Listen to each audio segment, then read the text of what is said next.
Okay, people, we're sponsored today by Untuckit.com. Shirts made exclusively for men who wear their shirts untucked. You want to wear your button-down shirt untucked, but you're not sure if it's the right length? Untuckit.com is here to help. Their shirts are designed to fall at the perfect length, no matter what your size. Visit Untuckit.com and improve your wardrobe today. Use the promo code Maron for a special 10% discount, and shipping is free both ways. The right shirt can make all the difference. Untuckit.com. Shirts designed to be worn untucked. And also, before we get started, I wanted to point out the fall TV season is underway, and our friends at Comedy Central has some great fall premieres you can get excited about. Are you ready? This Wednesday at 10 p.m., 9 Central, it's the premiere of South Park, which is starting, get this, its 18th season, 18 seasons. And right after that, you've got the season premiere of Key and Peele. That's all on Comedy Central. Watch live, set your DVR, watch it on the free Comedy Central app, why don't you? Do whatever you gotta do. Who says there's nothing good to watch this fall? Not me. All right, let's start the damn show. Lock the gate!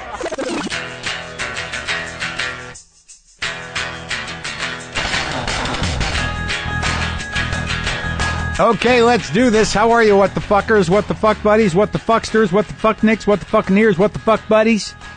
Nice to be in your head. I appreciate you welcoming me into your brain. In a very direct and immediate fashion, usually. Today on the show, Sir Nick Frost is here. Sir Nick, he's not a sir. Nick Frost is here. I know many of you know him from his partnership with Simon Pegg and Edgar Wright, both of whom have been on this show. He's going to be in this, he's got a new animated film, The Box Trolls, opens in theaters this Friday on the 26th, the day before my birthday. The day before my birthday is the 27th, and at my birthday, I will be at LA Podfest. That's right. You can get the package deal. You can do all kind. Come down. There's a lot of podcasts. I'm going to be appearing on Aisha Tyler's podcast on that Friday, the 26th. I'll be doing a podcast on Saturday, the 27th, my birthday. You can actually go to lapodfest.com, and if you click on the live link, it will allow you to buy a weekend stream to see the festival. And I believe there's still tickets available. You can go to lapodfest.com and get all that stuff. I'm going to be doing, who's on my show so far? Shelby Farrow, Whitney Cummings, Amber Preston, Desi Jadakin. I hope I'm pronouncing her name right. Maybe one other person. But that should be fun. My niece is going to be in town. I'm happy to have her out for my birthday and with a full agenda of things to do. That I think a 15-year-old from Phoenix will enjoy. So there's a lot going on, man. I got to do a podcast. I guess I'm just blowing through this birthday, but we'll celebrate. We'll celebrate together at LA Podfest. What else do I have happening? Oh, I'd really like you to come if you're in the Bay Area. The Litquake event I'm doing is going to be a blast. I'm going to be in San Francisco doing they're titling it "Attempting Normal." Marc Maron in Conversation. It's at the Z Space. But you can just go to litquake.org and get some seats. I believe there's still some seats left. It's a 7 p.m. show. And Jack Boulware, the fella who's going to be in conversation with me, him and I go way back. He's an old friend. He's a writer in his own right. He's been a great friend to me. He's been to both my weddings, and he's had a falling out with me as well. But it was not a big one. It was just one of those ones where it's like, are we cool? Yeah, we're cool. Oh, I didn't know if we were cool. Yeah, we are. So it won't be tense, but it'll be fun, and we'll do a Q&A, and I enjoy doing those type of live events. I like talking to the audience. I like people to ask me things that make me think on my feet, not unlike what happened at the Trippany House show the other night. I know what's going on. I know some of you come to those shows regularly. I know many of you have seen me over and over again when I workshop this material. And I know also that some of that material is stuff I'm going to be doing because that's part of the work. And I know some of you guys have seen it, but I'll do other stuff, especially if you let me know how many of you have been there. Then I feel guilty. But I'll be at the Trippany House September 23rd and September 30th. I think Nate Bargatze is going to be doing both of those shows with me. And then October 14th, I think the irreplaceable unique Ryan Singer will be with me on October 21st. I don't believe I have an opener for that show yet, but those are all happening. You can go to WTFpod.com to the calendar and get links to that. It's an $8 ticket. There's plenty of parking. It's a very small space, very intimate. And things happen. Things happen that'll never happen again. Not out of choice, but just the way it goes. Sometimes I prefer that for some reason. We're sponsored today by one of our longest-standing sponsors, Stamps.com. And why have they been with us so long, you ask? Because they make it easier for us to run this business, people. Specifically, Stamps.com makes mailing and shipping easy. You just use the computer and printer you already have to get official U.S. postage for any letter, any package. Print the postage directly onto envelopes, labels, even plain paper, then hand it to your mail carrier, and you're done. No guesswork, folks. Stamps.com will send you a digital scale that calculates the exact postage you need for any class of mail. You'll never have to go to the post office again. I know you hear me talking about it a lot, and I'm sure you think, I bet he doesn't really even use it. I do use it. It makes life easier, and so I'll keep using it. If you order any of the stuff from the merch page, the WTF pod that I ship from the house, it'll have a Stamps.com label on it or stamp. I usually do it on paper and tape it on. But okay, it doesn't matter. Right now, use my promo code WTF for this special offer. Start a no-risk trial with a $110 bonus offer that includes the digital scale and up to $55 free postage. Don't wait, folks. Go to Stamps.com. Before you do anything else, click on the microphone at the top of the homepage and type in WTF. That's Stamps.com. Enter WTF. Monkey was acting weird yesterday. It's like it always happens. He was acting weird. I don't know what's going on. I've been very fortunate. Both my cats, the ones that are still with us. Boomer lives, by the way. I don't know where Deaf Black Cat is. I have no fucking idea. I don't know where any of the animals are. I don't know where the skunk smell was coming from. I didn't see them. They didn't seem to reveal themselves. Where are all my animals? I guess it's just too fucking hot. Too hot. Too hot for the animals. But Monkey, I don't know what's going on, and I get nervous. He's acting twitchy. Like, these cats, as they're getting older, are getting very needy. Not in a physical, like, ill way, but just you're getting sort of softer. They're getting a little, I don't know. These were feral cats. But I'm starting to think, man, I always thought that my cats were, like, twitchy and nervous and amped up. Because they were feral, because they were when I got them, but they were just barely feral. But for years, they've just been like completely nuts, barely touchable for a long time, and now they're both really sort of warm, but they're just completely skittish. And I gotta be honest with you, along with some of the inner work I'm doing, I'm finding that I might be responsible for that. If you were around me all day long with my volatility and my overreacting to things, I think I might have done that to my cats, and now I'm sort of being more aware, because I've always thought that I'm not really a cat guy. I'm certainly not a dog guy, but I like cats a lot. I love them, but I'm a little anxious, a little jumpy, and sure enough, they're both fucking jumpy. So now I'm trying to be nice around the cats and just relax, because I want them to have a nice retirement. But Monkey just has been going at his dick lately. And I don't know what's going on. Like the other night I fed on some chicken and some nice roasted chicken. And then he went to the litter box and he came back out and he started making weird noises that he doesn't make. He's not a very noisy cat, though he's a little noisier lately. He just started going, and he just started like attacking his own cock. And I thought, like, oh great, there's something fucked up with Monkey. Maybe he's just excited about the chicken.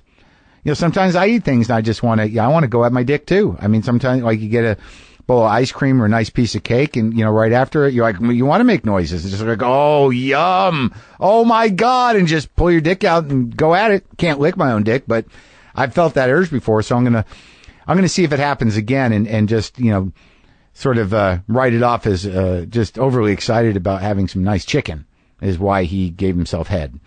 But I don't know. We'll see. He seems okay today. He's been spending a lot of time under the bed, but doesn't seem sick. Just a little noisy and sort of going at his own dick occasionally. I've seen more cat dick lately than I like to admit, because it's not something it's not something you're used to seeing. Dog dicks, they're just there. They're just out, and dog balls and dog boners. But every time you see a cat dick, you're like, oh my God, you just have that hidden. That's all. I didn't even assume that was even in there. Sometimes, because I've done some talk radio in my day, back in the day, did a little lefty talk, a little political talk, and also because I'm a comic and I do have a certain honesty to me, though it's specific usually to me in my life. Occasionally I get people, who will tweet at me or say things like, how come you're not talking about the Israeli-Palestinian thing? How come you're not talking? Where's your commentary on Ferguson? What's going? I don't hear you talk. You're a vinyl guy, but I don't hear you talking about what throwing vinyl away does to the environment. Where are you on climate change? Well, right now I'd like to do a segment that I'm improvising. Let's call it Marc Addresses World Problems. Let's try it. Let's try a segment. All right, so I'll make up the guy who's who's all worked up about my lack of throwing my hat in the ring. So what's going on? How come I don't hear you talking about the Palestinian situation? It's bad, man. It's bad. It's bad, and it's a sad situation, and I hope there can be resolution. All right, what about Ferguson? Again, fucked up, seriously bad. Sometimes the racial realities of the country we live in embarrasses me, and I really hope that gets better and continues to get better. It's bad situation. What about climate change? I'm against it. I'm totally against climate change. It's again a bad situation. I do what I can. I recycle. I try not to breathe too much. I have a fuel efficient vehicle, but not an electric vehicle. But it's bad. It's bad, and it makes me nervous. I don't think it's going to go haywire completely in my lifetime, and I don't have kids, but that doesn't mean that I don't care, but it means I care a little less. That's enough, man. I think I'm exhausted from that political commentary. I'm exhausted. Maybe I should just call that segment, it's bad. That's fucked up. Hey, have you made your website using Squarespace yet? Have you? If you have, I'd like to see it. We'd all like to see it here at WTF, me and Brendan. Yeah. Just take the website you made using Squarespace and put it up on your social media accounts using the hashtag WTF Squarespace. We'll keep an eye on all your links, and we'll pick the best one at the end of the month. The winner gets a free year of the Squarespace business package. That's a year's worth of the best possible Squarespace service and software tools for free. Squarespace is easy to use. Anyone who can get on a computer can design a professional website using Squarespace, and you can create an online store to sell your stuff too, people. Plans start at just $8 a month, and if you sign up for a year, you get your domain name thrown in for free. Start a trial with no credit card required and start building your website today, folks. Visit squarespace.com, and for a free trial and 10% off your purchases, enter offer code MARC, M-A-R-C at checkout. That's squarespace.com, offer code M-A-R-C MARC. Squarespace, a better web starts with your website. Yes. So it's always fun for me to talk to British people because I'm completely ignorant of exactly what goes on over there, what it's like to grow up in Britain. I'm always sort of fascinated by that. I romanticize it. I wouldn't say my perception of it is Dickensian, but I would say it's a mixture of Beatles, some information I've gotten, a little bit of Alan Silito, Loneliness of the Long Distance Runner. Was that his name? It's just a mixed bag. I've spent a couple of weeks in London, and I think the UK in general, my experience has been it's beautiful and it's old, but I don't know a lot. So it's always thrilling to me just to talk about what it's like to live in the UK with people from the UK. But Nick Frost was very. I was thrilled that we had the opportunity to talk to him, and why don't we do that now?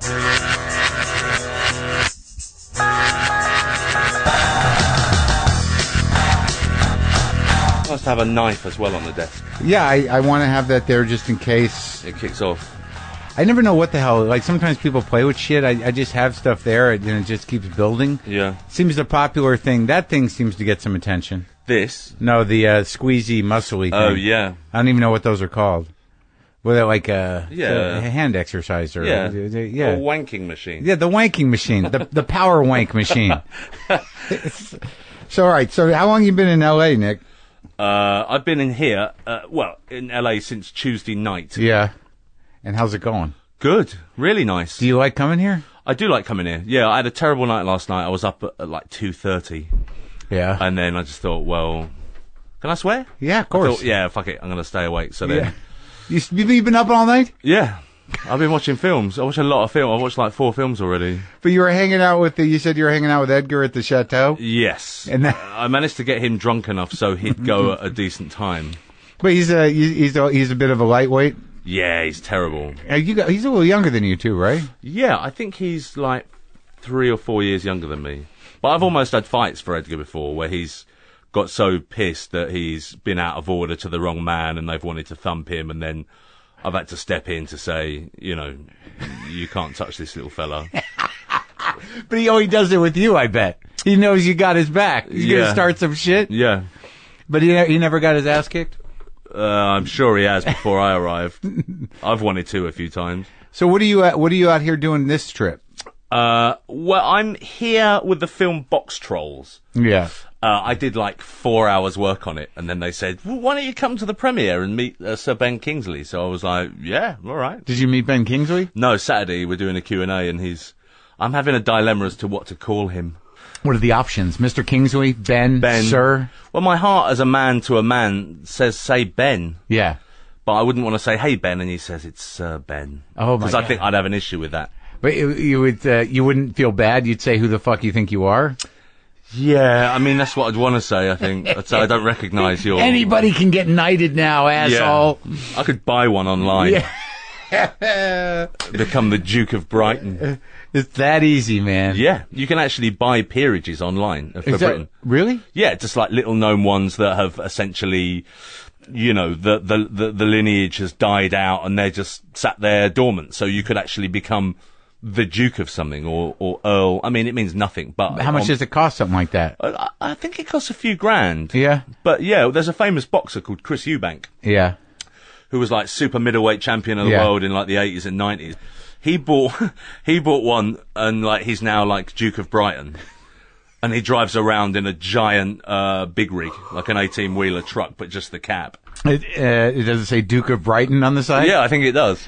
And that's sort of a sad indicator of what's happened, isn't it? I mean, yeah, he might as well have the words "Look at me" written on the cab. But the fact that you can buy those things, I guess the money goes to the township, or how does it work there? Yeah, I think you become like lord of the people, and you can then take your pick of the women and in the town. So it's still kind of old school like that. Oh yeah, absolutely. You can prima nuptiae, isn't it? You get to sleep with the brides on the first night. For a few $1,000, you get to be a duke, go to the town, pick a lady. What's not to like? Yeah, it sounds great. I have a feeling it doesn't work that way though. Wait, so Ben Kingsley's a guy, I grew up watching him, you grew up watching him.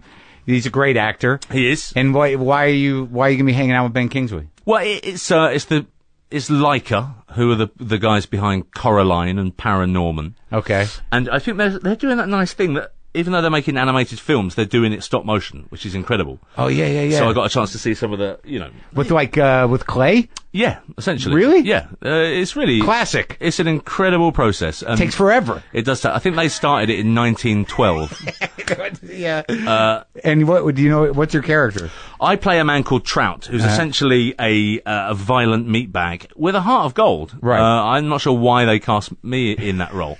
But he, through his work with Ben Kingsley's character, aka Mr. I think it's Mr. Peel, he starts to question whether or not he's right, Yeah. Now, but is this the first time you're meeting Ben? Yeah, on Saturday. But you've worked with him for... Yeah, our voices have worked together in the edit suite. Isn't that amazing about voiceover? Simon's in it too, and Elle Fanning is in it. Yeah. And Sir Ben and no, but none of you've met. Tracy Morgan is in it. But you've met Simon, obviously. But it was all solitary work. You were just reading. Yeah, it was just me on my own. Sometimes with a lovely Richard Iowadi, and that was it. Yeah, it's amazing that you're part of a film and it's opening and you're going to meet the cast now. Yeah, I did Ice Age too, and so I can probably say I worked with Queen Latifah and. But never met him. Never met Dennis Leary. That's the beauty and the weirdness of doing animation. It paid for my kitchen overhaul. Right. I'd never met any of the other actors in it. But what a great ensemble. What a lovely cast. It's going to be so awkward in the green room. Well, I'm curious to see, stop motion is it is something to see because it's almost like a throwback. Yeah. Yeah. I mean, those guys that, the guys that do the Wrong Trousers and the park animation down in Bristol in Britain, they do it. And I was fortunate enough to look around their studios, and it was It's like a universe, I imagine. Yeah. Like Well, before, like where they'd each frame they'd move the mouth and it was made of clay. But now they have a thing where they have magnetic clip-on mouths. Oh, really? So they have a room with like 1 million mouths in, so they can just snap one up, take that off, put it, and do it that way. That seems almost more work. It's not? Apparently not. Apparently it's you just kind of choose your array of mouths for the day, like Oh my God, 1A to 7C, and then you just You gotta have such like OCD to like do that. That'd be terrible. Yeah. Well, I hope it goes well with Ben. Absolutely. I hope you pick the right. I might say, all right, Gandhi.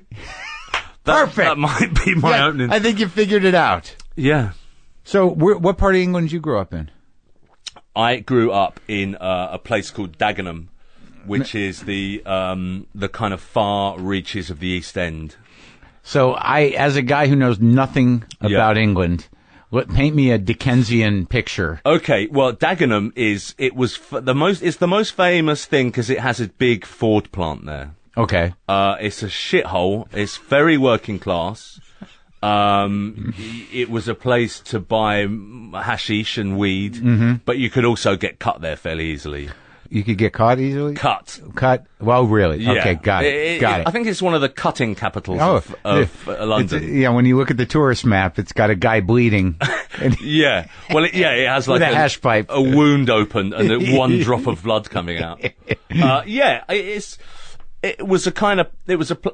happened in the East End in like the 1950s and 60s is, as the immigrant families moved in, the true Cockneys were angry at this, so they all moved out gradually. Right? Do you come from true Cockney? Essex. I'm not a true Cockney. A true Cockney, you have to be born within the sound of Bow Bells. Now, Bow Bells is a famous church. Okay. And if you can hear Bow Bells as you are being born, then you're a Cockney. That's really what it depends on? Yeah.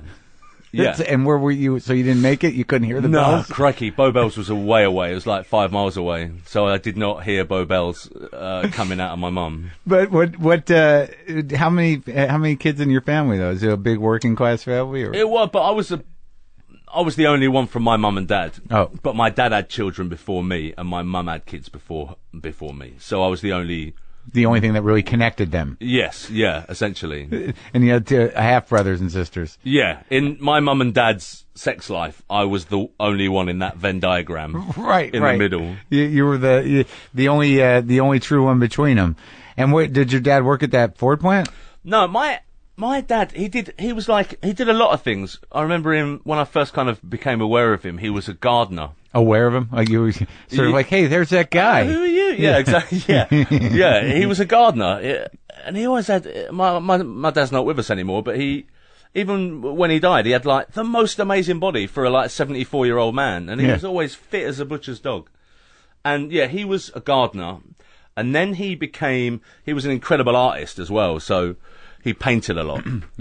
And then he started work at a factory which made high-end office furniture. Okay. And he started as an upholsterer. Uh-huh. And over the next kind of 25 years, he became managing director of the company. Really? Yeah. So he climbed up from upholstery to the guy in charge. Yeah, he was a delivery driver, and then eventually he was the boss. So I'm always impressed with people that have skills like gardening, upholstering. Yeah. I wish I had it. I can't do any of that. You can't do anything. No. I think I could probably upholster. As long as it's taut. Yeah. That's all you need? Yeah. Stretch that shit out and staple it? Yeah. You got it? If it's a hydraulic, I'd be alright, I think. So when you were growing up, I mean, what was the age difference between you and your siblings?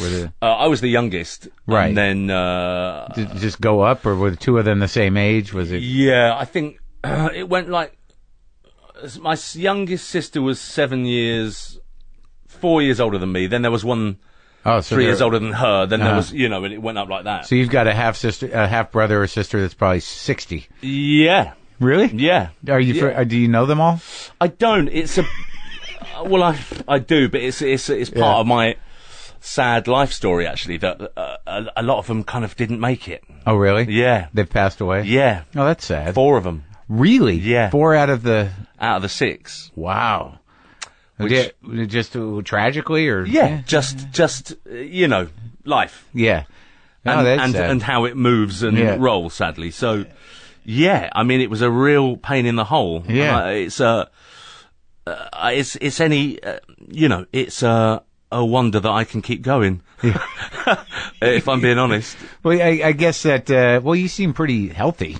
Yeah, I mean, I also lost a mum and a dad in that time too. So, yeah, so much frigging tragedy that but I think but not at once, not in some. No. Okay. Maybe that would have been easier to just get it all over and done with, as opposed to be drip fed grief. Yeah. Yeah. I mean, I think my point, my outlook on life is what's the alternative? You know, right. Just get up and keep going. You got to keep going. Yeah, you can't get, because the sadness will drag you down. Oh my God, you'd stick a 9 in your mouth. Yeah, it's crazy. But we're built to deal with it, from what I understand. Yeah, humans. Yeah, I think you just get better at it. Yeah, you know. Your heart gets cold. Yeah, cold heart. By the time my dad went, I was like, ta-da! Yeah, see you later. I lifted his hand up, and we had a high five, a post-mortem high five. You put it back in the box. Yeah, bye, Dad. Yeah, but I have a kid now. You know, I have a 3-year-old son, so all that is now gone because I now have my own deal. So that's a pretty new thing. Yeah, I'm looking forward to dying on him. Yeah, so you should plan it. To decide what age you'd like to go at, what would be best for him to handle. Yeah, I think 7. Yeah, no, well, that's 7's good for a child to lose his dad. That might be a little young, but you know what? He won't remember you that clearly. That really upsets me, that notion of what, not of dying. Because I don't remember much before 5. Right. Sure. So all that amazing relationship I have with my son now and the closeness we have.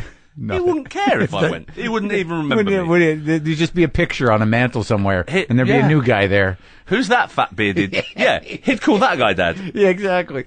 Oh, this is getting depressing. Don't do it. Stay around. Let's listen to a record. Yeah, what do you got? I got a few records inside. But when you were growing up, your goal was not to be an actor. No, I had no goal. Good for you. That's a good way a creative person starts. Even now, I think, I've been doing meetings with people this week, and they're a weird thing, but I could see... The general meeting? Yeah. But I could see people going to pitch stuff in the waiting room. Right. And they were just panicking and shitty, and they were saying, have you got enough charge in your iPad for the presentation? It's like, I've never given a shit about anything that much, you know? Yeah. And I seem to have a real good laugh at these things, and we just go in and we just have a chat. And yeah, it's sort of like, we love you. That was so funny, that thing you did with that guy. Yeah. What are you doing? That's a good question. I have that weird, what do you want to do? Yeah, what do you... I have that weird thing, and I think you kind of get them in Britain too, but you get them a lot here, and I did a pilot this year with Justin Long for CBS called Sober Companion, and I loved it. I loved that man, and I love working with him, but there was that weird thing that you come off set and there's like another set of monitors, and behind them are execs from... Yeah, for just a little stack of untalented people. Yeah, I don't know what the collective noun would be for them. Right. They do that thing, rather than laugh, they just tell you you're funny. Right. But with the most... Oh my God, you're really funny. Right. It's like, oh, you mean that? Because what I'm hearing is, you're a massive cunt. Yeah. You know, that's what it sounds like. Everything's not non-committal. They don't want to get your hopes up in any way. They don't want you to get the wrong idea. They don't want to get fired. Exactly. And the pilot didn't go, or did? You don't know. It did not go. So that's what they were saying. Yeah. That's exactly what they were saying. Oh my God, you'll never be employed here. That's exactly it. But when you were younger, what were you doing in this shithole that you lived in? I was nothing. I mean, I got into trouble. I smoked. I had fights. I played a lot of rugby. See, that's something we don't have here. Yeah. I mean, you do have a team. You guys are playing New Zealand soon. Oh, I knew that. And I did not. To be honest, it's going to be a 3-figure mauling. Yeah, by New Zealand. Yeah, they're playing in Soldier Field. It's a sellout. Well, we're not. It's not an indigenous sport here. No, it's probably new to us. I know it happens in some colleges, but I don't know. It's like football, correct? Yeah, but like not soccer football, but American football. Yeah, but no pads, and it's almost continuous. You know, we don't work on the down system. So it's like it just keeps moving. It keeps moving. People are getting the shit beat out of each other. Yeah, and you can see it. Oh yeah, I mean, there's no pads protecting anybody. No, they wear. I don't know why that never caught on here. Yeah, it's true. There's a thing you can get called you get cabbage patch ears. Yeah, and so you see MMA fighters with big fat ears, and rugby players get it too. Oh, really? So now they're kind of wearing A hat kind of some foamy sort. helmet. Yeah. Can we say foamy helmet? Sure. I don't know. But yeah, I played that for a long time as a kid. Was that like, did you see it as a career possibility? I kind of. Well, it wasn't paid at that time when I was playing. You didn't get paid, but now they get paid. You know, it's professional. But I was kind of good. You know, I played for. Were you in the paper? I was not in the paper, I don't think. No, I think that the scores were and the but, teams. But not like, this guy's special. Yeah. None of that. Watch this lump. Yeah. I essentially played for my state. I got to that kind of level. So there's a state team? Well, you have a county team. So county for us is the same as state for you guys. Okay.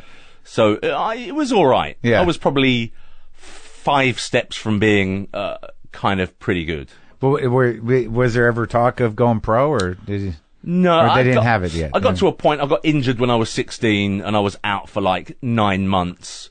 And then when I came back, I'd kind of fallen for weed and drinking and girls, and it was over. I was washed up. Like that. I went back when I was 22. And to rugby? 22, 23. Yeah, a mate of mine, a Nigerian mate of mine, said, "Why don't you come and train with London, Nigeria?" Yeah.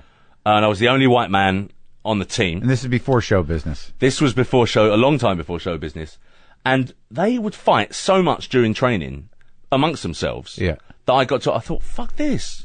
On a raining Tuesday night. Yeah. I thought, no, and that was it. That was my... You didn't want to fight with them? No, not really. I mean, because they're big, 6'8" and 300 pounds. Fuck that. This is training. Yeah. I don't mind fighting on match day, but why now? Why am I losing teeth on a Tuesday night? That's a good question, and a reasonable question to ask. A memoir. Exactly. Why am I losing teeth on a Tuesday night? That's the memoir of Nick Frost. But are you a fighty guy? I have my moments. I think people assume because I'm a comedian and they see me playing Danny Butterman or Little Ed that I am that man. But coming from where I came from, you kind of had to be. Really? Yeah, it was a tough play. So I'm not. Yeah. But if pushed, then I will. Are you a winner? I'm nasty, so... Oh, really? Yeah, I think it's that thing. There's no Queensberry rules. It's finish it quickly, you know. Just pummel the guy. Yeah, I've been done a few times too. Really? Bad. Yeah. Simon had to come and take me from the hospital one time because I got kind of done by 5 men on the street. What, and did you start it? Nah, man, they just got jumped for no reason and... Oh, that's a mugging. Yeah, well, they didn't take anything though. They just felt like beating the shit out of you? Yeah. You didn't say anything. I couldn't. They were like 18 and I was like, 5 of them surrounded me. And I think you're in trouble when their opening gambit is, I'm going to fuck you up, you fat cunt. And for no reason other than no reason at that. all. No. So, but like generally growing up in a type of neighborhood, because I don't have any experience with it, what would fights be about? Bullshit? Yeah, just fronting up, you know? Yeah. Just you didn't like someone for whatever reason. And just at a pub and it's just sort of fuck you. Yeah, I mean, I hated it, you know, and growing up where I did, there was a large Irish community too, so... Was that a problem? It wasn't a problem, but, you know, I went to pubs at quite an early age, you know, I was pubbing it at like 13, 14, and we'd all try and get in somewhere and get in somewhere else, and invariably the drink at that point, not for me, but for pubs and clubs that were full of drunken Irishmen on payday, it would kick off, and it was kind of horrific to me, you know, and it frightened the life out of me. And I think, you know, the best thing that happened to British culture was you know, ecstasy, because it essentially stopped all violence in all pubs and clubs because everybody loved each other. Yeah, punches were replaced by hugs. Hugs. Oh, amazing, that's sweet. But like like it's weird because it's hard not to stereotype. But I grew up I didn't grow up, but I went to college in Boston, and I was fairly terrified of Irish people. Yeah. They just, because a lot of the town was Irish, and you'd go to these bars and it would just be like, I'm going to get my ass kicked for no reason. Not bothered either. It's that, I love that thing that truly violent people have no thought about consequence. Right. And I always had, you know, and being a big man who was agile, you think, I could just kill you right now with one, you know, it's that thing you read about, guy hits a guy and that guy's knocked out and he falls over and hits his head. And it's over. And he dies. And it's like, I've always been terrified of that. Yeah, and that's why I don't of causing that. Yeah, potentially. Right. You know, Yeah, accidentally killing the guy. It'd be terrible. Yeah. It'd be absolutely awful, and it happens all the time. So yeah, over nothing. Over nothing. Yeah, but people. Like the guys in Boston and the hard nuts at home, they don't give a shit about that. They don't even think about it. I guess that's I guess that's what makes somebody a good fighter. Yeah, it sounds like an oxymoron. Right. But yeah, that guy doesn't give a fuck about anything. Yeah. He's the best. Who was I talking to the other day? We saw a guy in a pub and he was a lot of scars on his face, and she said, "God, I'm really frightened of this guy." And I said, "It's not the guy with the scars you need to be frightened about. It's the guy who gave him the scars, who invariably has no scars." Yeah. So when you got all involved with the weed and the booze, and you gave up your 16-year-old rugby dream, yeah, what'd you end up doing? Nothing really. I just I dropped out of high school when I was like 16, 15 and a half, 16. And I started work when I was like almost 16. Yeah. At a shipping company. Yeah. For like $7,000 a year. Yeah. And I kind of liked it because they treated me like an adult, and I'd hated school because they didn't treat me like an adult. Right. And I didn't act like an adult, to be fair, but I loved it. I love working. So you're just a guy? Yeah. Loading shit? Yeah. Doing stuff? Yeah. Making a paycheck? Just making it work. Yeah. Yeah. That's what I did. Working with other guys? Yeah. Chatting to the girls in the office. Hello, darling. Yeah. That guy. I was that idiot. But you'd never tried comedy. You'd never done comedy. No. And then by the time you went back and decided not to join the Nigerian rugby team, yeah. What was going on in your life when you decided to do comedy? How did that come about? Where were you? Well, I lived away. I didn't run away, but I was told in no uncertain terms that I should leave London. By who? There are areas that I'm not prepared to talk about. But essentially, I was said, perhaps you should leave London for a little bit. So I did. I left and I went to Israel, and I lived in Israel for 2 years. What? I was only meant to be there for like 4 or 5 months, and then I ended up staying there for 2 years. All right, back up. So you get thrown out of England. Not thrown out, but politely asked to leave. Yeah. By people that had some weight. Yeah. Okay. Yeah. So you go to Israel. Why Israel? A mate of mine had been, and he said, this would be good for you. You should go. To Israel? Yeah. Really? Like just like weeks after the first Gulf War had ended. What was your mate doing in Israel? He was on kibbutz. So he's a Jewish guy? No, he was Christian. He's a Christian guy. Catholic, yeah. So it's sort of, I need to get my shit together. Yeah. I'm going to go, I'm going to farm. I'm going to drop out. I'm going to hang out with people. Yeah. I'm going to learn Hebrew. I'm going to pick kiwi fruits. And that's what he did? Yeah. And how old was he? He was a bit older than me. He was like in his mid-20s, and I was 18. I didn't know that the kibbutz system was a viable alternative for anybody to get their shit together, but it makes sense. Yeah. Because for American Jews, it's sort of like, go get connected to Israel. Yeah. But for apparently people in the UK, it's like, better than jail. Let's go. Yeah. But also, it's that thing that it's, you're called a volunteer, and it's Swedish girls, it's South African girls, it's New Zealand girls, it's Australian girls. So that also appealing. Yeah. And not the work necessarily, but I like the work. I've always liked heavy lifting and So what part of Israel were you in? I was right on the Lebanese border. Oh yeah. Which was kind of exciting in a way. What was the name of the town? Baram. Yeah. Baram, right in the north.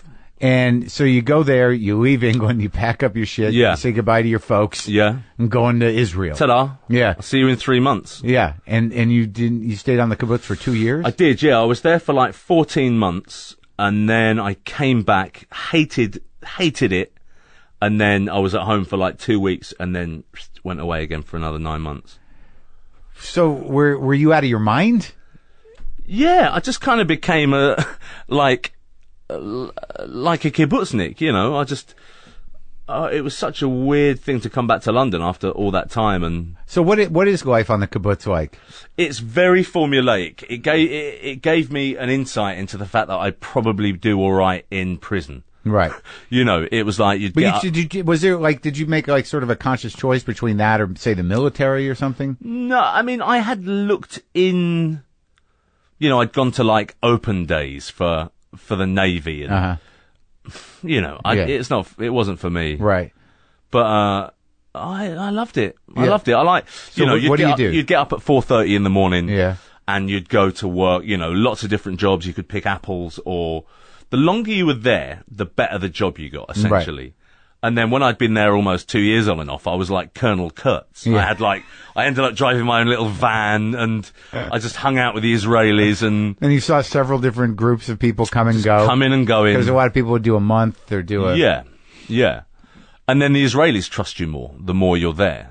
Because they see so many different volunteers come in and out, and they treat the place like shit and get drunk and vomit like everywhere. Camp to them. Yeah, same thing. So if you stick through it, if you stick through winters, they seem to like you. Or bombardment by the Lebanese Mujahideen. Yeah.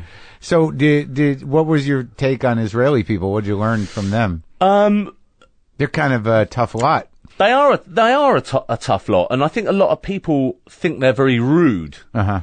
Now, my problem with that is it's the way they turn Hebrew into English. Mm-hmm. So in Hebrew, it's perfectly acceptable to say, "Give me this." Yeah. That's tenly, whatever. Yeah. Give me. Don't doll it up. No. Yeah. I might be killed in an hour. Yeah. I'd like that now. In the West Bank. So please can I have the apple? So when they speak English, they say, "Give me this, give me that," and people think, "Jesus Christ, what a rude race!" But it's just the way right. It's just the way the culture operates. Yeah. And so you picked apples, and what else did you do? I picked apples. If you'd been there a while, you could work in fish ponds. No, really? Amazing, like giant fish ponds, and then once every kind of 3 months, you pull the fish out. What kind of fish? St. Peter's carp. Oh yeah, nice. That's the fish there, St. Peter's fish. Yeah, they love it. Yeah, it's great. Because it's got a little black dot on its side, and that's supposedly where St. Peter pulled the fish out of Jesus' eye. Did you find? So you were working the fish pond. You picked apples. You picking cotton. Cotton. Really? Yeah. By hand? Yeah. And they also had that beats your hands up, doesn't it? They don't care, the Israelis. No, I know, but wait, with the experience you of picking gloves, obviously. I'm not made of stone, Mark. My mistake. They had like a plastic factory as well, which was mindless. That's a huge kibbutz. Yeah, it was big. A plastic factory? Yeah. You know how plastic is made? Well, they would make, do you know when you have a little catheter in your arm, like a valve? Right. They would make the valves. Oh, so they manufactured That's shit. all they made, yeah. That's fascinating to me. Yeah. Did you tour Israel?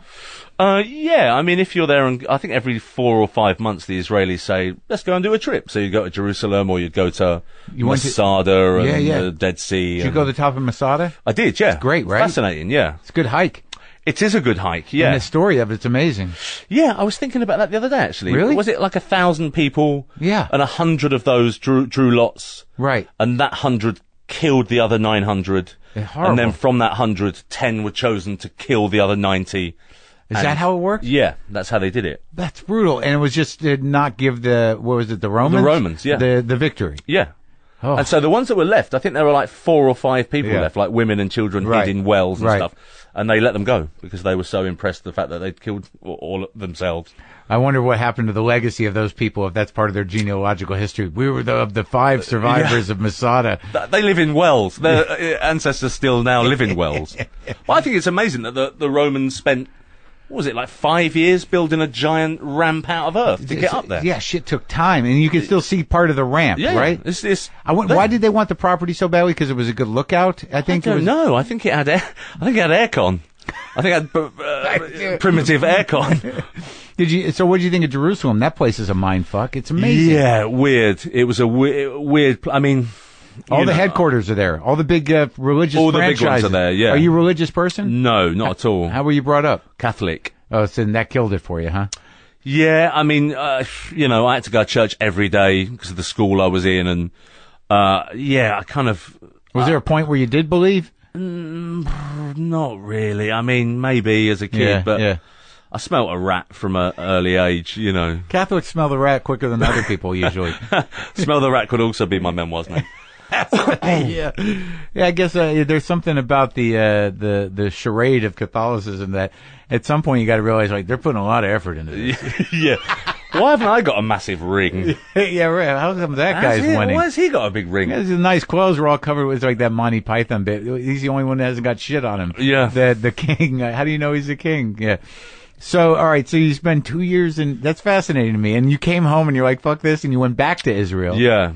And then what happened? I fell in love. I met a girl and followed her back to London. So she was from England.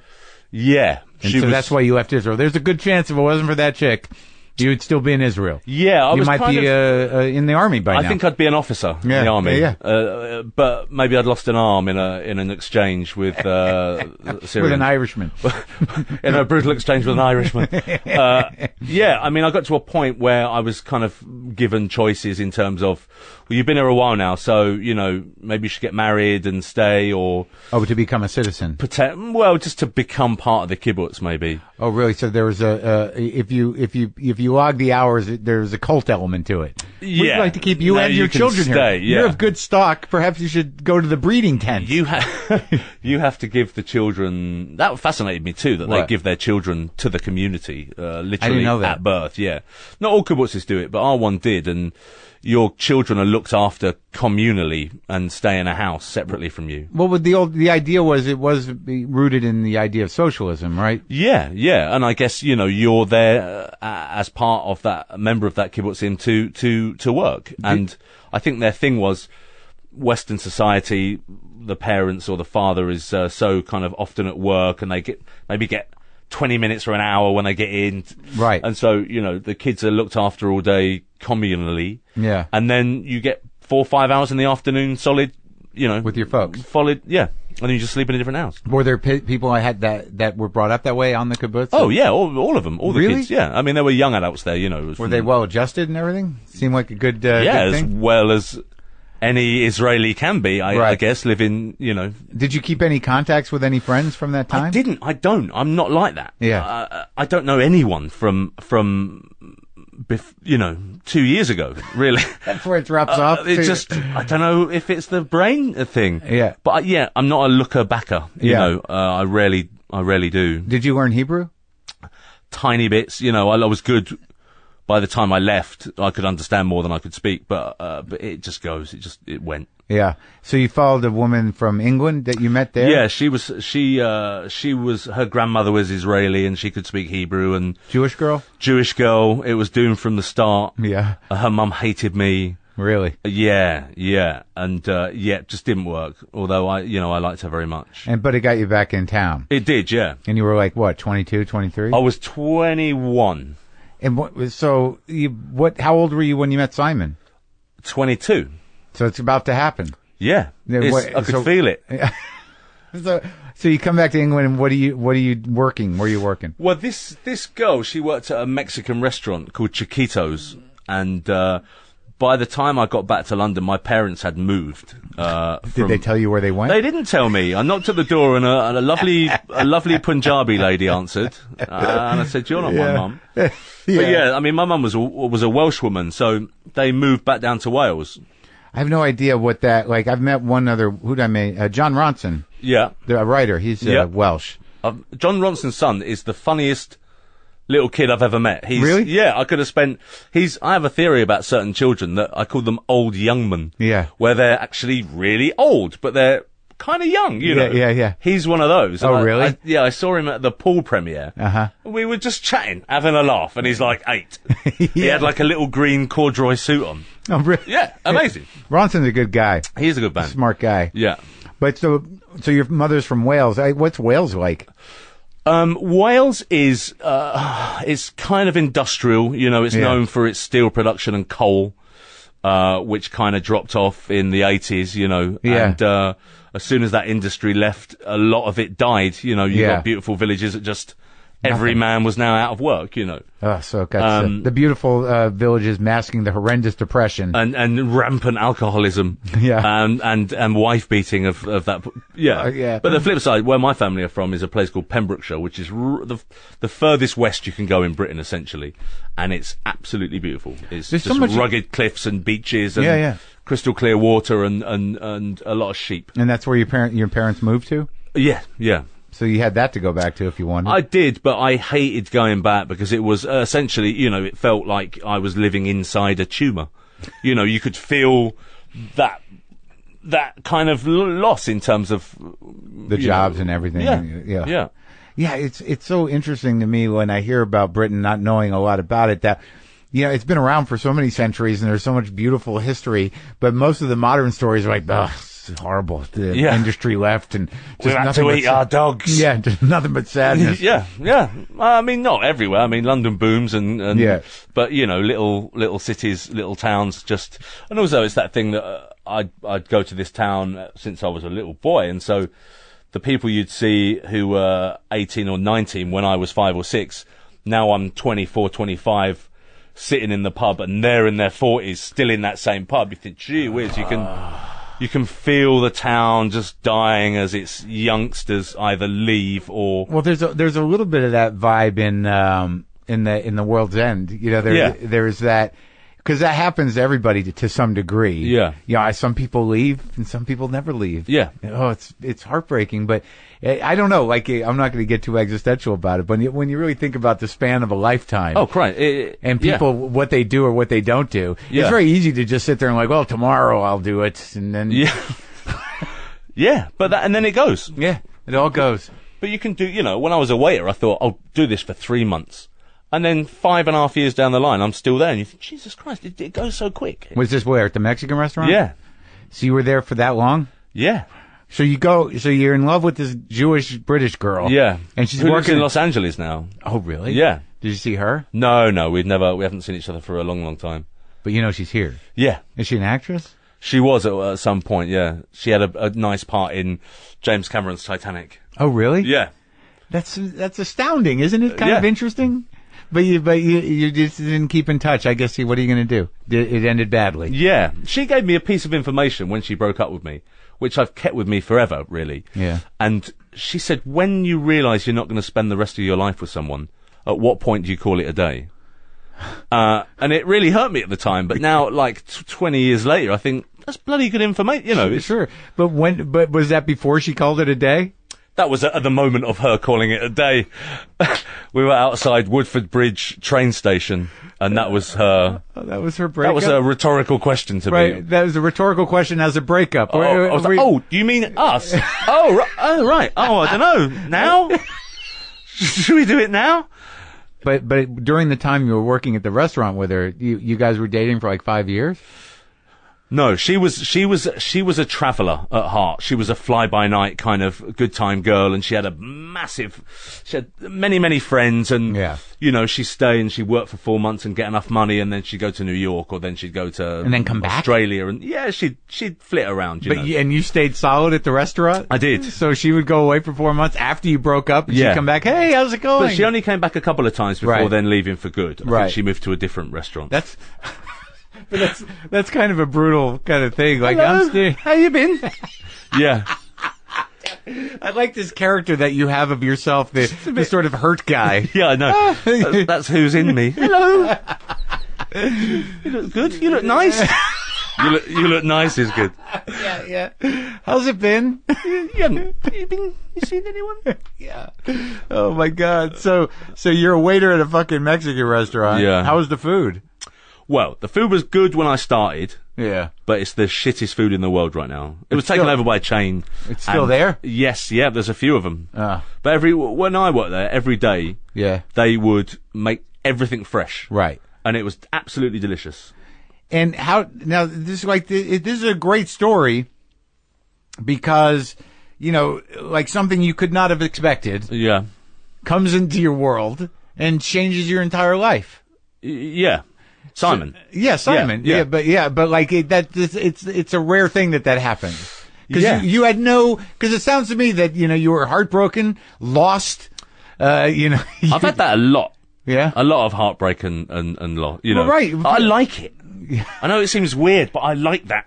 What about it do you like? I like that angsty pain of unrequited love. It's sure. I kind of got quite good at it. So in terms of it being a default setting, I was all right with that. I knew how that felt. Right, and if you got a handle on that, you can handle anything, really. Yeah, But in terms of other women, that shit gets old. That left bank poet. Right. It's fine for a bit, but it becomes fairly unattractive in your mid-30s. But are you saying to me that you resigned yourself to it?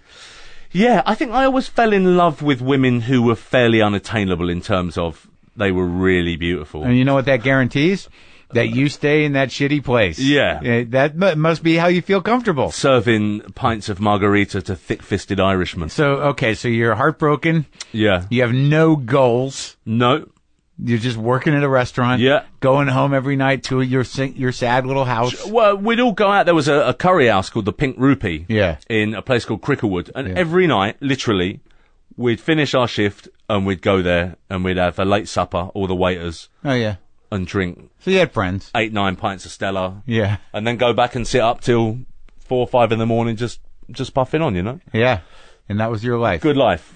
And what happens? A girl came to work at the restaurant called Charlotte, and me and her became really good friends really quickly. She was there was never any attraction there, but you know when you just get someone? Yeah. You think, wow, how did this begin? Yeah. And she had a boyfriend called Simon. Yeah. And one night I had a party at my place, and she was bringing him along, and I'd never met him before, and I was nervous. I was nervous to meet this guy, because he was a stand-up, and I was like the funniest bloke at Chiquitos. That was official, by the way. And yeah, I met him, and we had like we kind of circled round each other for like 2 hours at the party. Like I didn't want to. Yeah. Like who's the funny guy? Yeah. And then I got to a point where he was outside on this balcony, and I kind of went out there, and I remember we stood there for like 2 hours doing impressions at one another, like the dueling banjo scene from Deliverance, but with impressions. What impressions were you doing? Like characters from the Young Ones and newsreaders, and there was a weather guy called Ian McCaskill, and he was really famous for, like, he'd start every like weather thing, he'd say this, hello, and that so like me and him, but even now, like, that can make me and Edgar and Simon laugh a lot if just out of the blue one of us says, hello there, oh no way, hello. So yeah, we did that a lot, and then as was my want at that point, I then became so paralytically drunk that as Simon left the party, I had like a big bass bin in my flat, like a big speaker. Yeah. And his last memory of that party was me unconscious, slumped on top of it as music went and it kind of vibrated me off of it. Yeah. That was that, you know. And then we suddenly realised that kind of 3 or 4 months down the line, we'd spent every day together. And you just became friends? Yeah. The three of you usually? Or? The three of us, yeah. The three of us became thick as thieves, and we would just, like, howl with uncontrollable laughter, and I'd never met anyone like Simon. And did you go see him perform? Yeah. There was a year when I went with him to 250 gigs. Well, I'd drive him, and a couple of times I'd intro him, and Charlotte at the point that he started to say, maybe you should try some stand-up. And at first he wrote like a list of clubs. Right. That would take me on, and I could do an open spot. And I'd never ever dreamed of doing anything like that or being an actor and I shit it. I was fucking terrified of doing that, you know. But you did it? I did 12 gigs, and 6 were amazing. Oh yeah, what did you do? Impressions or? No, I just wrote like a little 8-minute routine. I didn't really have a voice. It wasn't my own voice. It was kind of surreal, and you know, we really loved the comedians Vic Reeves and Bob Mortimer, and their thing was surrealism at that time, and so I wanted to be kind of like that. And, and I think the problem with it is I wasn't very good because I hadn't done it a lot. You know, it's like everything. You just have to get up there and just do it and do it and do it. You know? And so 6 were good, and 6 were the lowest points of my life, and that includes burying both parents. They were completely awful. I did a gig which lasted 3 seconds. What happened in 3 seconds? I was working in the restaurant. I'd done Chiquitos. A waitress was taking over from me at 6 o'clock. I had a gig at like 8:30, but the other part, the other side of the city. And do you have Pro Plus here? What is that? Pro Plus are like caffeine tablets. I've been eating those during the day and drinking coffee, and by the time she got there, I was so fucking furious, and my teeth were grating. And then it took me 2.5 hours to get across the city in the rain on buses. Uh-huh. And when I got into the venue, there was probably 14 people in there. Oh, yeah. And they were all aged between 18 and 24-year-old men. Yeah. And they were all from the same soccer team. Yeah. And when I walked in, there was a heckle war going on between them and the compere. Mm-hmm. And the host? And the host. Yeah. And the compere saw me with my coat on, and I kind of waved. And still with my coat on. Did you have that face? Hello. Hello. He introduced me to get himself out of the shit. It's only like my third gig. Thank God you're here. Yeah. And I kind of got on. I still had my coat on. And I kind of went, oh, hello. Kind of a bit humble. Hello. And like this big lump stood up and said, fuck off, you fat cunt. And I just clipped the mic back on and went home. I just walked off and went home. And that was it. Heartbroken again. Yeah. Still out in the rain for another 2-hour journey back. Was that the last gig? Yeah, I did a couple more after that. There was almost a fist fight with a heckler.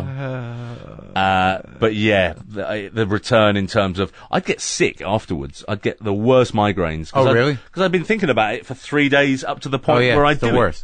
The worst. And then that release of actually, if people would laugh and it would go well, I'd feel so sick afterwards. Yeah, because you put yourself, and if they don't laugh, then it's all still inside you. Yeah. It's just then it moves from spending 3 days thinking about it to spending 3 days beating the shit out of yourself. Yeah. Beating the shit out of yourself about it, thinking about how it fucking go wrong. Yeah. I was just bad at, So it didn't, you didn't stick. It didn't stick. No. No. So how did it lead to, the creation of what was it, Spaced, right? Yeah. Well, it was Simon. He was a great stand-up, and he did Edinburgh Festival a few times, right. And he started to get the attention of TV commissioners and script editors, and they offered him a show called Spaced with him and a lovely lady called Jessica Hines. Yeah, I saw that. I watched all of them. They're great. Oh, cool. Thank you. Yeah. And so they got offered this sitcom. They offered them a series straight away. We didn't have to make a pilot. But whose idea was it? Was it Edgar's or who? No, it was Simon and Jessica's. Oh, so they pitched it. Yeah. Okay. And then they got Edgar on board, and then Edgar was essentially the third Beatle. In that team. Yeah. And Simon came to me at one point and said, I used to do a character called Mike Watt, who was a member of the National Guard, and he said, I want you to come and do that character on the show. And, being never wanting anything or never having an idea of what I ever wanted to do. I had that, and it annoys Simon, but I have that thing where he says, why don't you come and do this? And I kind of went, yeah, all right. Yeah, right. Well, if I've got nothing better to do, yeah, I will.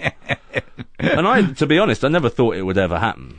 It's actually the best way to be, because you don't have expectations. You don't get into a place where you're desperate. Yeah. And you don't, it's just sort of like, it's neither here nor there, really. Yeah. Yeah. I mean, if it wasn't that, it would be something else. Right. I've always had a weird kind of Jiminy Cricket in me that says, it'll be all right. Yeah. No matter what's happened to me in my life. Right. That's that voice that said, it'll be all right. That's the best you can have. Yeah. It's like, I'll be okay. Yeah. Yeah. I'll be all right. And so. You'll be dead soon. Keep going. But that character was sort of a complicated, interesting character. Yeah. Because, I imagine however you conceived of it or whatever you were doing it on stage occasionally or just for fun? No, just to make him laugh. Right. And him sitting in a pub. Because it became like the relationship between you two became interesting, and that character had a sort of softness to its weirdness. Yeah. And it became sort of an endearing thing. Yeah, I mean, I think you could see me and Simon's relationship in that. Right. And I think out of every character me and him have ever played, we've both been each other's characters at different points of our lives. Right. Which is kind of fun. And did you what was the reaction to Spaced? How it was successful right away? People loved it. Yeah. People loved it. And it's amazing to me in Britain that, like, you did, what did you do? Like, 7 episodes. Well, 14, but 7 in a season. right, and that's it. You did 2 seasons. Yeah. Is just sort of like, that's what you do in Britain? You do. No, I think it just, I mean, you do get sitcoms that go for longer, but I think at that point it just fizzled out, and Edgar was keen to do a film, and Simon and Edgar, wanted to do Shaun of the Dead, so we were offered that option, so we went that way. And were you now a sort of an established actor to a certain degree? Or? No, I went back to waitering after the first series of Spaced, because I'd, come in from a place where I never had money. When someone then gave me, I don't know what the figure was, someone gave me like $6,000 to do Spaced. It was like, that went in 8 weeks. Right. I just spunked it up the wall. Right. And 8 weeks later, I came to literally mopping the floor at 1 a.m. in a different restaurant. Just kicking myself, saying, "You fucking idiot! Why did you do that?" But I'd never done that again. That was my lesson in terms of financial nous. You blew the money, and what? You lost your job at Chiquitos? I left it. I burnt my bridges. It was like I felt like Homer Simpson saying, "I'm never coming back. I'm going to be an actor." You get me? Yeah. Yeah. Just. And then after the first season, or does it? Yeah, I was back to waitering in a place called Old Orleans. Yeah. And the tagline was "A taste of the Deep South." Oh boy. Terrible. I like that you at least went with strange kind of North American ethnic cuisines. Yeah. You have New Orleans and they have Mexico. I'm a soul food kind of, any place that does gumbo and jambalaya, I'll be working there. So you're working there, and then when you got the second season, did you tell them to fuck off? Yeah, I was off. Yeah. And then it started to pick up, I started to do little bits and pieces and. But most of it with Simon, or you were doing other stuff too? Well, most of my acting was with Simon and Edgar at that point, but I'd done other little bit, I was doing a sketch show at one point, and a lot of that thing where you're kind of sitting on a panel and talking about current affairs with a comedy slant, that kind of. Oh, you were that guy? The big funny guy? Panel guy, yeah. Yeah. Panel show guy. And it was fun. It was good. I did a couple of seasons of that thing, and I did some presenting, and I did a show called Danger 50,000 Volts. Yeah. Which I loved. We did 2 seasons of that, and I was essentially playing a character of it was a bit like Mike Watt. Uh-huh.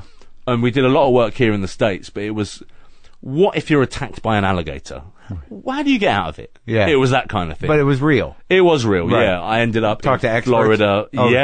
Yeah. A lot of ex-military. I ended up wrestling an alligator in Florida and it almost breaking my arm. I got into a boat crash in Florida and was hospitalized. Florida's a dangerous place. I don't go back. No, because of those horrible memories? Yeah. Edgar, he sent me an email a few weeks ago, and on it was, I don't know where it was from. It was from something over here. And it was every state in America, and it was #1 torrented film in each state. Cuban Fury was the most torrented film in Florida. And that, what was it? What movie was that? Cuban Fury, I did a dance film like last year, where I played a Cuban salsa champion. And it was the #1 torrented film in the most highly stolen movie. Yeah. I thought, I wish he'd paid. It did like $100,000 over here in the box office. But I was weirdly proud of it. Why wouldn't you be? Yeah. You're a cult sensation. I wouldn't have to pay for another drink in Miami, in the Cuban Quarter. You got to go down there. Yeah. What was it? Was it an over-the-top, hilarious character that you were doing? No, it was a man who was down on his luck. Predictably, a bit broken. He was a champion dancer when he was 12, and then he got essentially beaten up by bullies, and he turned his back on the world of Cuban salsa. Uh-huh. And then, like 20 years down the line, he's a bit of a sad sack, and this woman, Rashida Jones, comes to work in his office, and he falls in love with her, and he finds out that she dances salsa, so he finds his old teacher again to try and get him to learn all the new moves. Did you learn? I did. I trained for 7 hours a day, 6 days a week for 7 months. And can you do it? I can, yeah. That's something I'll never lose now. Do you do it for fun now? I do, yeah. I was out a few weeks ago. But now, okay, so the big movies you did with Simon, yeah, you did Shaun of the Dead, and then you did what was the other one? Hot Fuzz. Hot Fuzz. Was the next one. That was a good one. I watched them all. And I had World's End. And we did Paul. Yeah. Oh, I don't know if I saw that one. So with a little alien, they have to get the alien back. Oh, okay. And me and him play comic book nerds. Yeah. And we hire an RV and we treat ourselves by we go to Area 51 to see what it's all about. And while we're there, we bump into an alien who has escaped from the facility, and we have to drive him up to Devil's Tower To get home? to get him home. So a little E.T. riff. Did Edgar direct that one? No, that was lovely Greg Mottola, who did Superbad. Oh, okay. Who's a mate of ours, and he did that, which was amazing. I got to live in Santa Fe for like 5 months. I grew up in New Mexico. I liked it a lot. Yeah, it's gorgeous. Too much Amber and Dreamcatchers for me, but That's Santa Fe. that is Santa Fe. I grew up in Albuquerque. A lot of ex-astronauts wandering around, and Neil Young had come into town. A lot of ex-everythings with money end up there. David Byrne had drift through town at some point doing acoustic sets. Yeah, it's weird, right? Yeah. Because it's a little town. It's a little town. It is. Did you go to Tia Sofia's and have the blue corn enchiladas or Pasquale's? I think there were tons of places. Beautiful, right? Green or red? Yeah, exactly. Christmas. That's the big. That's a big question in New Mexico. Yeah. I'm a green guy mostly. Yeah, I am as well. Enchiladas, I'll have red. I had the slowest getaway from a club while I was in Santa Fe. Me and my wife went to this. We went to the state fair where we witnessed mutton busting, where kids ride sheep. Oh, okay. As if they're riding bulls. Right. Training for a horrible life. Pre-bull. Yeah, pre-bull training. They're pre-bull at this point. Yeah. And then, weirdly, we ended up in some techno club. Yeah. And a local drug dealer took offence at the fact that I wouldn't have a drink with him, and he kind of started to get a bit angry at me, and he got to a point where he was like, "You better have a drink with me because you're just being rude now." I was like to my wife, "Let's have a drink." And we had a drink, but we sat there in stony silence. He didn't have anything, but he kind of wanted to be seen in the club, hanging out with a Shaun of the Dead guy. And so I ended up saying to my wife, "Why don't you just go to the toilet, just walk away, go to the toilet?" And so she went to the toilet, and I kind of did a thing, and I said, I'm just going to go to the loo. And then we ended up kind of me and her outside, just panicking. This guy's going to fuck us up. And there was a rickshaw outside. Do you know the bikes? Sure. And you sit in the back. Yeah. And I said, just get in, let's go. And me and Chris got in this rickshaw. Yeah. And it was like a 19-year-old girl. Yeah. Who was obviously like a ladies' soccer major or something. Right. And I said, let's just go. And we made a getaway at 1 mile an hour. Yeah. Did the guy come out? No. Oh, good. Well, that's good. We were in view of the club for an hour, so he would have seen us. My buddy Dave really liked the hyperdrive. He misses that. Oh, cool. I didn't know about it, but he's like, "Oh, it's great. I love it." How many of those did you do? We did 2 seasons, so 12. Yeah. It was good, man. I really enjoyed it. I like science fiction anyway, so having to... Were you always a nerdy guy? Because you don't strike me as a nerdy guy. I lived a double life. I was a jock by day. Yeah. And then at night I'd come back and read 2000 AD and... So you all have that in common, you and Edgar and Simon. Yeah. I think where they were lucky and fortunate is they got to embrace theirs a lot earlier than me. Right. I had to kind of keep mine hidden. Yeah, you were a closet nerd. I was a closet nerd, and it was only when I met Simon, really, that that became... You were able to embrace it? Yeah, absolutely, and think about films as being a cinema, right. And think about intertextuality and the fact that I'd heard a riff from a soundtrack in a different film. You think, I know what that is, that thing. I'd never thought about that before. I knew how I felt, but I never knew there were words for it. You know what I mean? Well, yeah, because Edgar's sort of a sophisticated sort. Yeah, he's a real film head. Yes, and all this sort of weird genre play you guys did in Spaced was so that was all sort of mind blowing to you. Yeah, I mean, it was like, well, this is what we do at home. You know, this is what me and Simon do every day. We have, I used to do lots of different sound effects of firearms. That was part of Mike Watt's initial kind of MO, that he could kind of do every firearm. And so that kind of slow motion gunfight was stuff that me and Simon would do anyway, Just sitting around the house?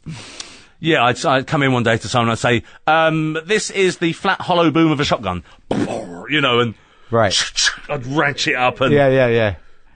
In terms of making movies with Simon and Edgar, you're a producer now a lot of times? Yeah, I produced Cuban Fury and I produced World's End. And how was that job? I mean, how did you come into that job? What does it entail, really? Well, I think it's about just having that official stamp that you have a voice, essentially. Right.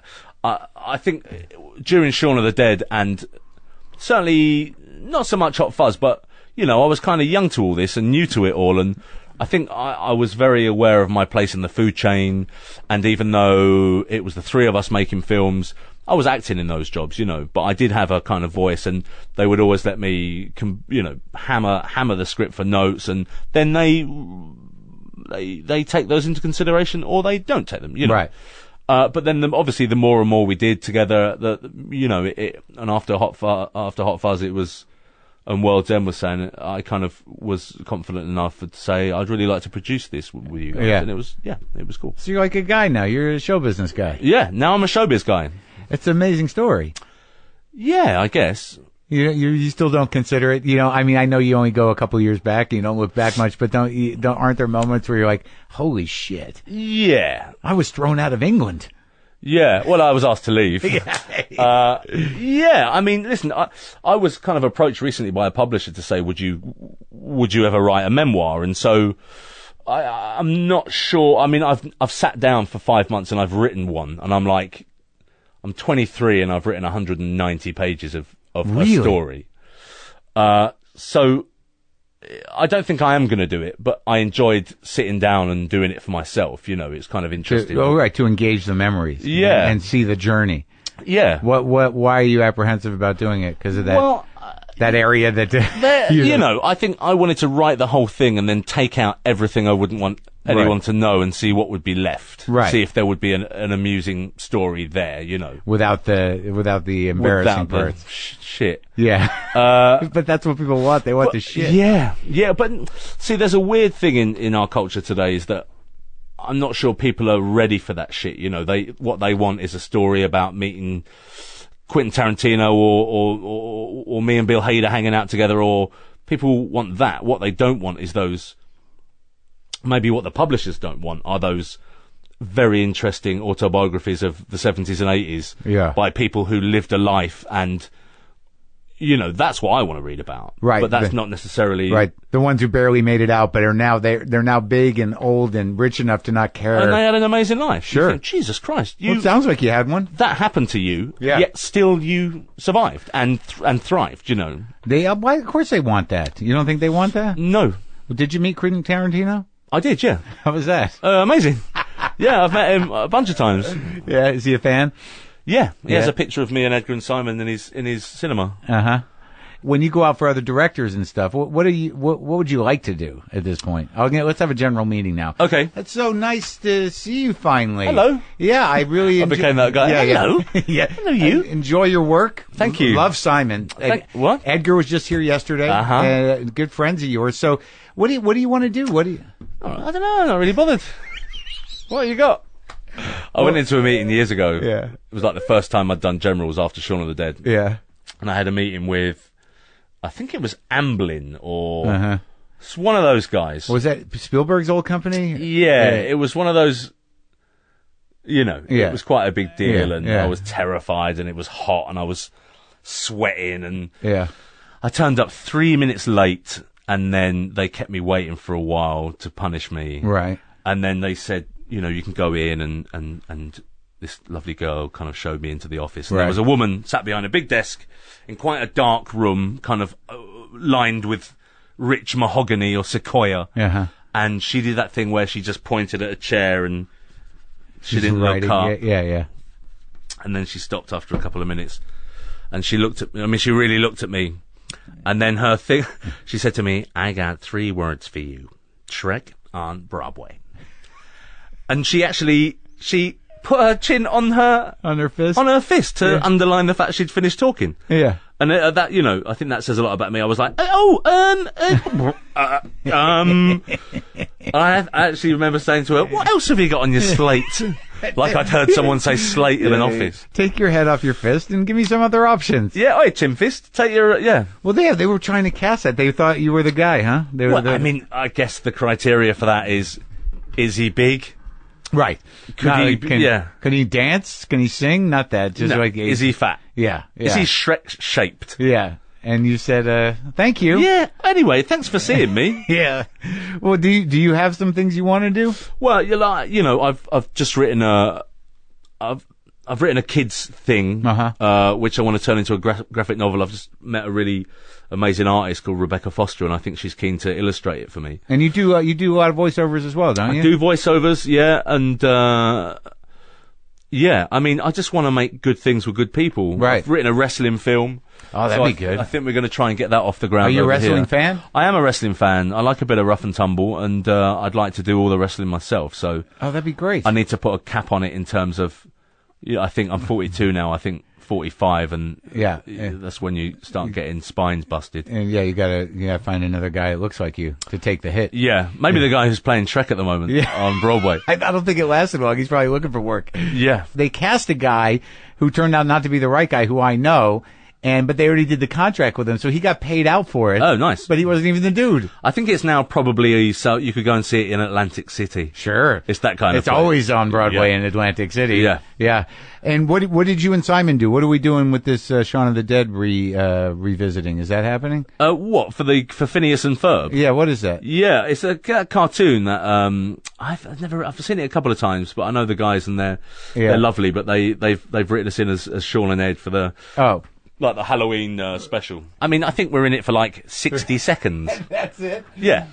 And when you go back, where you go back to? Where are you living? I live in the southwest of London, a place called Twickenham. Yeah. It's very beautiful. The Thames flows through it. Oh, that's nice. And it's famous for having the world's biggest rugby stadium. And it's the headquarters of English rugby. And so, like, 16 times a year, we have 100,000 lunatics descend on our small town to go and watch rugby. Do you go? I don't. I get a lot of hassle from being in the films that I've done. I get, you know. Oh, you can't get through the crowd. No, I mean, literally everywhere I go, people stop me and want photos and. Isn't that weird? It's like the new autograph. Autographs, I think, were even more daunting. Photos, it's almost too easy. Because they can just sort of like. To them? They were just holding you, and then Yeah. Do you do it? Yeah, I'm always lovely about it. Yeah. I mean, I'm chuffed to bits, really. I'm thrilled that someone would give a shit that I'd done anything that would mean that they would want a photo. Are you upset, though, that you can't go to the rugby games? Not really. I mean, I've always had, I think this comes from being a kid and trying to get into those thick-fisted Irish bars and seeing all the fucking hassle between groups of massive groups of men. It put me off being with massive groups of men. Yeah, I can't deal with this. I'm not a fan of that at all. I'd rather just be a few of us and, you know, even stag nights bother me. Yeah. I'd rather be with. I'm a girl, man. I like hanging out with girls. Yeah. Oh, really? Yeah, I like girls. I'm good with girls. I just like one or two people. Yeah. Once there's three, it's like, who's that guy? Yeah. You should go. Yeah. Too many. I didn't make enough for you. Yeah, party's full. It's just me and these other two fellas. Yeah. Well, it was great talking to you, Nick. Hey, listen, thank you for having me. Yeah, and so now, well, Simon's in Morocco. Yeah. Texting you. Yeah. From the Quail Quarter. What was the last thing he said to you? I just had a hawk on me, or something like that. Do you get that a lot? Does he send pictures and stuff? Oh, we send so much shit to one another. That's you know. Sweet. He's a great guy. I'm glad you got good friends. Yeah. You've done great things. Thanks, man. Thank you.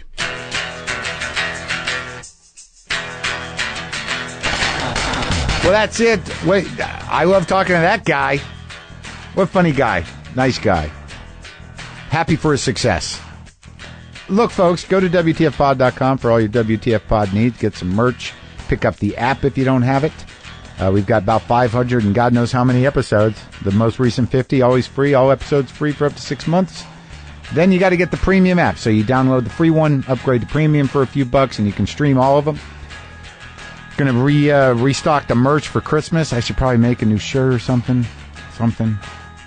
Oh, did I mention that Fences wore his own handcrafted Boomer Lives shirts on the Tonight Show with Jimmy Fallon? That was exciting. I guess I should talk to that guy at some point. I'll have to get into what he does. It's not that I'm not interested in things. It's a lot of times I just don't make time for them. I guess that would be sort of similar to not being interested. Would it not? Yes, it would.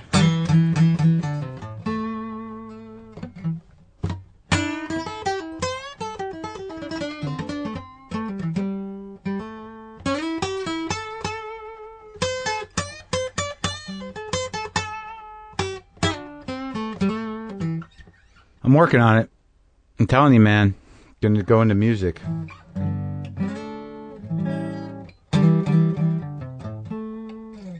Yeah, because there's always room for a 50-year-old mediocre blues player. Big market.